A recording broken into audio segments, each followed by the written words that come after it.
HRGK by BK YouTube channel देखने वाले सारे बाण भाइयों ने बालकिशन भाई की हाथ जोड़ कर मीठी मीठी राम राम। कैसे हो आप सभी? उम्मीद करता हूँ ठीक ठाक हो गए। और आज अपनी जो वीडियो है, कल जलवायु की वीडियो थी, आज वीडियो है भौगोलिक परिचय से संबंधित जो वीडियो है अपनी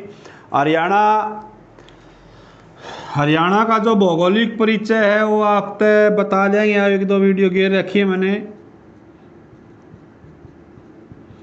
भौगोलिक भाग से जो है भौगोलिक 8 भागों में बांटा गया हरियाणा को। भौगोलिक रूप से जो है हरियाणा को 8 भागों में बांटा गया है। ठीक है भाइयों, क्रमवार तरीके से 8 भाग पढ़ाएंगे। टेंशन लियो ना, टेंशन ले तक में को नहीं होना। अपन अपनी तैयारी करनी है। आप वीडियो घेरन लाग रहे हैं, लगभग 165-70 के अलावा वीडियो घेर दी है और रूटीन बनाए रखियो। ठीक है भाई, तो सबसे पहले देखो हरियाणा का जो है भौगोलिक भागा में जिक्र करूं मैं 8 भौगोलिक भाग। ठीक है, कितने हैं? 8 में विस्तार है। नंबर 1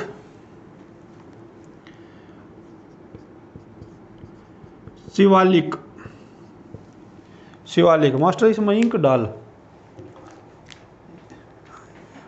डाल दो एक बार इंक डाल दो इसमें। उस साइड से ले लो, कोई ना, घर की बात है अपनी। इंक डाल इसमें, चाल नहीं रहा कि मैं आगे सीख का कहानी हो। शिवालिक कौन सा है? शिवालिक पहला करेंगे। शिवालिक ये भाग है इसकी जो ये हरियाणा के, लिख दियो ये चीज आज, यह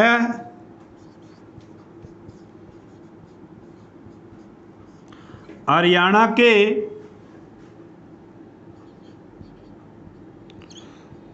उत्तर पूर्वी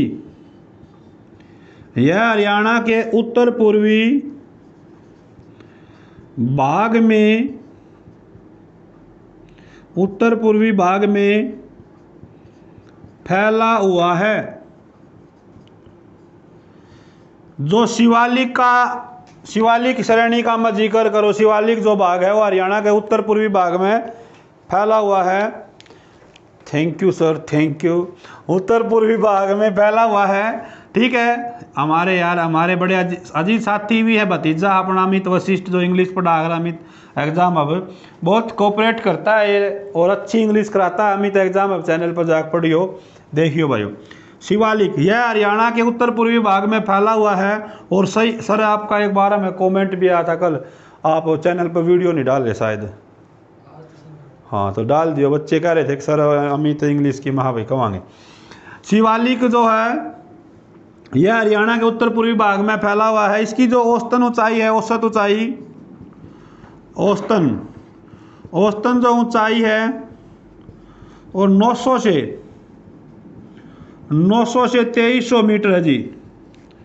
औसतन जो ऊंचाई है शिवालिक भाग की वो 900 से 2300 मीटर है। ठीक है, 900 से 2300 मीटर इसकी ऊंचाई है। और हरियाणा के जो जिले हैं प्रमुख रूप से यह 3 जिलों में फैला हुआ है। शिवालिक का जो है नंबर 1 पंचकुला में,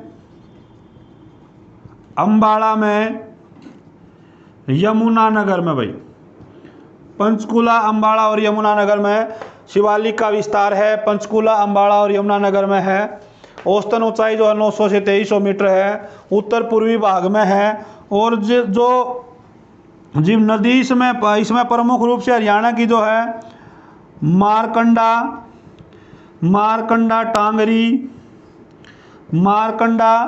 टांगरी, घग्गर ये जो नदी है ये शिवालिक पहाड़ियों में से बहती है। और जो इन नदियों के साथ में कंकर पत्थर जो आवे हैं, जो पत्थर बहकाव है, यह सीमेंट बनाने के लिए उपयोग किया जाता है। सीमेंट जो शिवालिक में पर्वत श्रृंखला में जो नदी बहे हैं उनके साथ में पत्थर बहकाव है, वहाँ से जो है सीमेंट बनाने के लिए पत्थर प्राप्त हो है भाइयों। ठीक है, सीमेंट बनाने के लिए पत्थर प्राप्त हो है। कई प्रश्न बता दिए। शिवालिक उत्तर पूर्वी भाग में फैल रही हैं। औसतन ऊंचाई 900 से 2300 मीटर है। प्रमुख रूप से इन 3 जिलों में इसका विस्तार मिले है। और इनमें नदी जो बहे हैं, ये हरियाणा की ये नदी बहे हैं। और जो पत्थर मिले हो सीमेंट बनाने का पत्थर हो। नंबर 5 जो 1 2 3 4 5वां जो पॉइंट है, हरियाणा की सबसे ऊंची चोटी जो है इनमें वह है टिपरा। हरियाणा की सबसे ऊंची टिपरा दूसरी ऊंची चोटी भाई। एक बार यो ऊपर लिख दूंगा मैं यहाँ पर क्योंकि गलत हो जाएगा ना। तो हरियाणा की सबसे ऊंची चोटी, हरियाणा की जो सबसे ऊंची चोटी है वह है करहो। हरियाणा की जो उसकी ऊंचाई 15-14 मीटर है, या इससे शिवालिक श्रेणी में है। और दूसरी ऊंची चोटी जो है, हाँ यह टिपरा है। दूसरी सबसे ऊंची चोटी है वह टिपरा। कौन सी है? टिपरा। इसकी ऊंचाई है 1320 मीटर भाई। 1320 मीटर इसकी ऊंचाई है। और यह भी अपना इससे पर्वत श्रृंखला में है। ठीक है, इतने के पढ़े अपन एक भाग पढ़ा शिवालिक का।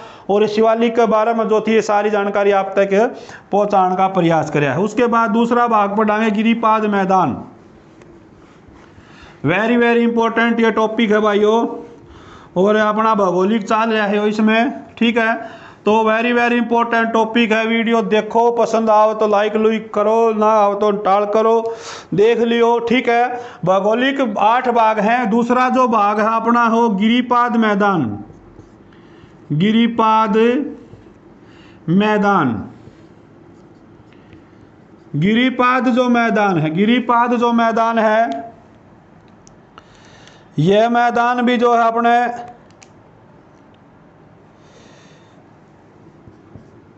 जो अपनी घग्गर व यमुना, घग्गर व यमुना नदी है, इसके मध्य में है भाई।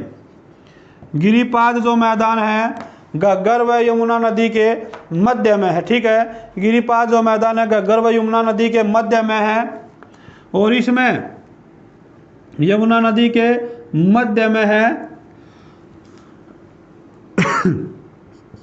जैसे गिरिपाद मैदान में जो गिरिपाद मैदान है, स्थानीय लोगों ने इसका नाम दिया है घर। गिरिपाद मैदान को जो है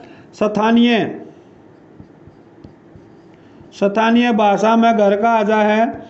गिरिपाद मैदान को जो है स्थानीय भाषा में क्या कहा जा है? घर कहा जा है भाइयों। ठीक है, दूसरी बात, इसका विस्तार भी लगभग उन 3 जिलों में है। गिरिपाद जो मैदान है इसका विस्तार भी पंचकुला, अम्बाड़ा और यमुनानगर में है।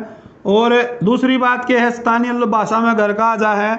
जो नदियां बहे हैं इस मैदान में, जो नदियां बहे हैं उनके द्वारा गड्ढे बना लिए जाए, खड्डे जिसने कहा हरियाणवी में, गड्ढे बनाया जाए। उन गड्ढे ने क्या कहे? चो कहे क्या कहे? चो। तो गड्ढे ने चो कहा जा है। और इसकी जो औसतन ऊंचाई है वो 300 से 375 मीटर है भाई। इसकी गिरिपाद मैदान की जो है 300 से 375 मीटर है। घर व यमुना नदी के मध्य है ये फैला हुआ है। और स्थानीय भाषा में इसको घर कहा जा है। और इसमें जो नदी बहे हैं और अपने खड्डे बना ले हैं, उन गड्ढा ने जो कहे चौक में। ठीक है, यो था अपना गिरिपाद मैदान। गिरिपाद शिवालिक नंबर 2 गिरिपाद। और तीसरा जो है वो है अपना जल्लोड मैदान भाई। कौन सा है? जल्लोड मैदान, बिल्कुल जल्लोड मैदान। नंबर 3 पर जो अपना आ गया वो आ गया जल्लोड मैदान। जल्लोड जो मैदान है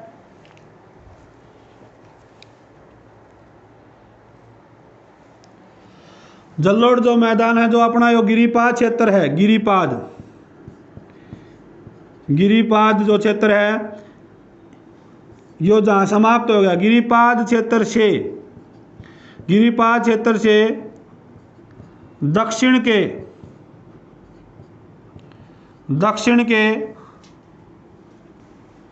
गिरिपाद क्षेत्र जड़ते ही समाप्त हो गया, उस ताकत शुरू हो जाए जल्लोड मैदान। गिरिपाद मैदान से दक्षिण के अरावली के पथरीले मैदान तक, और दक्षिण के अरावली के पथरीले मैदान तक फैला हुआ है। जलोढ़ जो मैदान है गिरिपाद से शुरू हो जाए है और दक्षिण का जो अरावली के जो पथरीले मैदान है, कहने का मतलब जो यमुना नदी बह है, यमुना नदी जो बह है उसका साथ साथ का जो हिस्सा है पूर्व दिशा में वहाँ तक जो फैला हुआ है, तो जलोढ़ मैदान कहा जा है। क्या कहा जा है? जलोढ़ का जो है यो मैदान कहा जा है। और इसकी जो ऊंचाई है उसकी ऊंचाई जो है 220 से 280 मीटर के मध्य है भाई। जो इसकी गिरिपाद जो मैदान है यो दक्षिण गिरिपाद मैदान जो है वो शुरू है, जलोढ़ जो मैदान हो गिरिपाद से शुरू हो दक्षिण के अरावली तक यो फैला हुआ भाइयों। और इसकी जो ऊंचाई है 220 से 280 मीटर है। औसतन ऊंचाई जो है 220 से 280 मीटर है। और इसको जो जलोढ़ मैदान है इसको है बंगर भी कहा जा है। क्या कहा जा है? बंगर। यो पेपर में प्रश्न आया था। जो घग्गर व यमुना नदी के बीच एक ऊंचा उठा हुआ भाग है। पेपर में जो भाषा थी घग्गर, ये नदी है दो, घग्गर व यमुना। घग्गर व यमुना नदी के मध्य में जो पूर्वी दिशा में एक ऊंचा उठा हुआ भाग है उसको क्या कहा जाए? जलोढ़ मैदान कहा जाए या बंगर कहा जाए। थोड़ा समझने में बड़ी दिक्कत सी आ गई, एक बार फिर बता दो, रिपीट कर दो हूँ। जलोढ़ मैदान नंबर 3 की है जलोढ़ मैदान। यो गिरिपाद क्षेत्र है, यो समाप्त हो गया इस आगे का जो क्षेत्र है। और दक्षिण में जो अरावली के पथरीले पहाड़ है दक्षिण भाग में, ठीक है, वहाँ तक एक ऊंचा उठा हुआ भाग है, ऊंचा उठा हुआ भाग है जिसने के है जलोढ़ मैदान का, और उसने के है बंगर। बंगर भी इसका नाम है। ठीक है, 3 चीज क्लियर होगी। ठीक है, पहला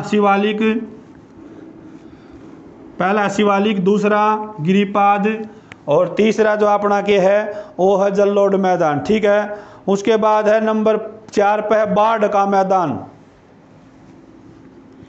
नंबर 4 कौन सा है? बाढ़ का मैदान, बाढ़ का मैदान। ठीक है भाई, ये जो मारकंडा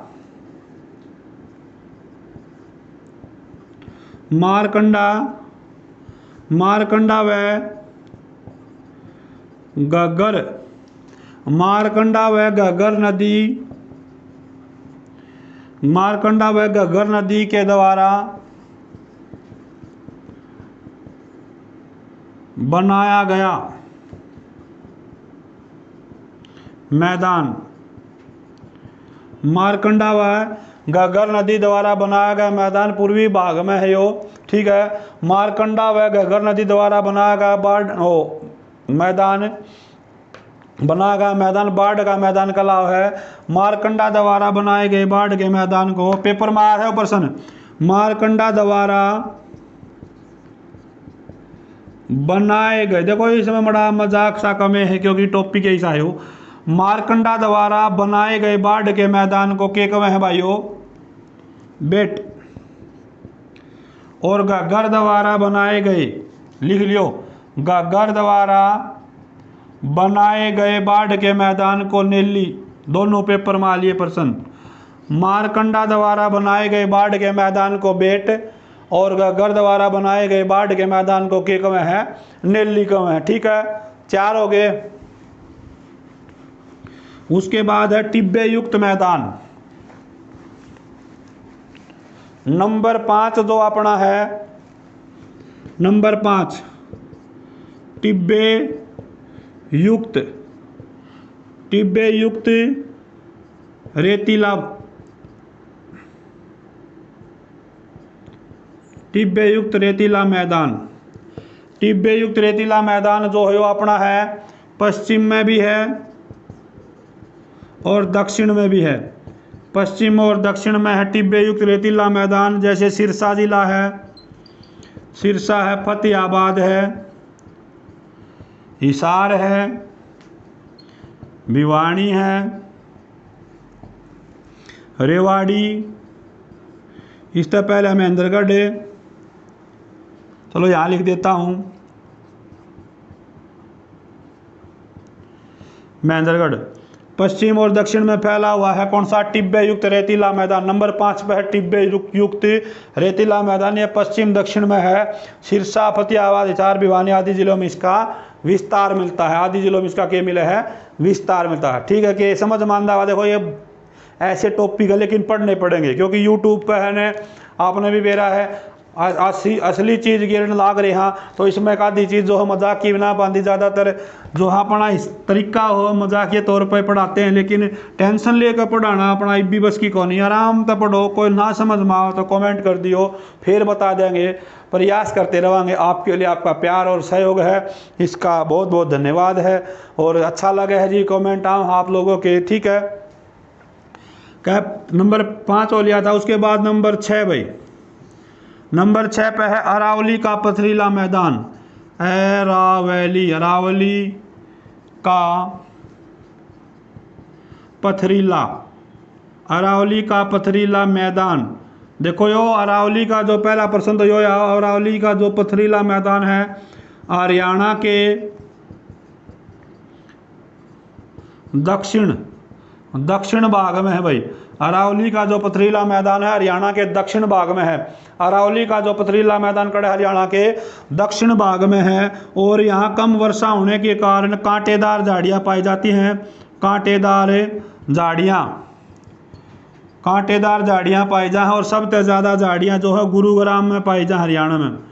हरियाणा में कांटेदार झाड़ियाँ अरावली पर्वत श्रृंखला में ज़्यादा वर्षा कम होने के कारण वहाँ कांटेदार झाड़ियाँ पाई जाए और सबसे कम झाड़ी जो है गुरुग्राम में, सबसे ज़्यादा झाड़ी है वो गुरुग्राम में और सबसे कम झाड़ी है वो कड़ा पाई जाए हरियाणा में, जींद में पाई जाए। जींद में, ठीक है भाई। जींद में क्यों पाए जाए बताई थी। सबसे ज़्यादा भैंस कड़े हैं मुरा नस्ल की, और जींद में है। भैंस होंगे उड़े जोटे भी होंगे। हर जोटियाँ की लड़ाई में बहुत जुड़े आँखों, यह हरियाणवी कहावत है। जोटियाँ की लड़ाई में बहुत जुड़े आँखों। जोटे और सिंगा में टांगले हैं, झाड़ा न छोड़ दे को नहीं, झाड़ियाँ न छोड़ दे को नहीं, तो ख़त्म कर दी कती जींद में। सबसे कम झाड़ी कड़े हैं जींद में और सबसे ज़्यादा झाड़ी कड़े हैं गुरुग्राम में। अरावली पर्वत श्रृंखला के हरियाणा में सबसे ऊँची चोटी जो है वह डोसी की पहाड़ी है। डोसी है और उसकी ऊंचाई जो है 652 मीटर है भाई। हरियाणा में अरावली पर्वत श्रृंखला का सबसे ऊंचा शिखर डोसी की पहाड़ी है और इसकी ऊंचाई कितनी? 652 मीटर है भाई। ठीक है, 6 चीज होगी है। उसके बाद नंबर 7 पे है तरंगित बालू मैदान।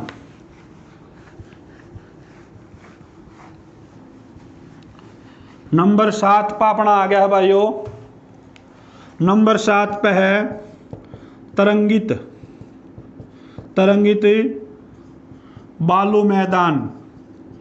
तरंगित बालू मैदान जो देखो ये वो तरंगित बालू, तरंगित का मतलब तरंग आवे है, तरंग का हवाएं जब चलती हैं जैसे गर्मी में तेज हवाएं चलेंगी तो पूरा टिब्बा, पूरा जो रेत है, रेतीला जो टिब्बा है, रेतीला टिब्बा जो पूरा उठ का आ जाए है। ठीक है, और उसके जो एक दूसरे तरंगित मैदान बन जाए हैं और ये भी इनका जो विस्तार है वो हरियाणा के सिरसा, फतेहाबाद, हिसार, भिवानी जो वो पहले जिले लिखवाए थे आदि। ठीक है, तो तरंगित जो बालू मैदान है इसका जो हवाएं हो अपने साथ में रेत न ठाले हैं और जो तेज हवाएं हैं गर्मी में जो तेज हवाएं चल रहे हैं उनको स्थानीय भाषा में लू कहा जाता है। लू ताती लू लागे जी कनपट्टी पर लाल हो जाए, कनपट्टी रंग भी काला हो जाए। गर्मी के कारण मेरा भी काला रंग हो गया, पहले ठीक था साहब। ठीक है, तो तरंगित बालू का मैदान जो है 7 नंबर पर। Okay report. और 8वां नंबर आ गया अनकाई दलदल। 8 भागा में हरियाणा को भौगोलिक रूप से 8 भागों में विभाजित किया गया है।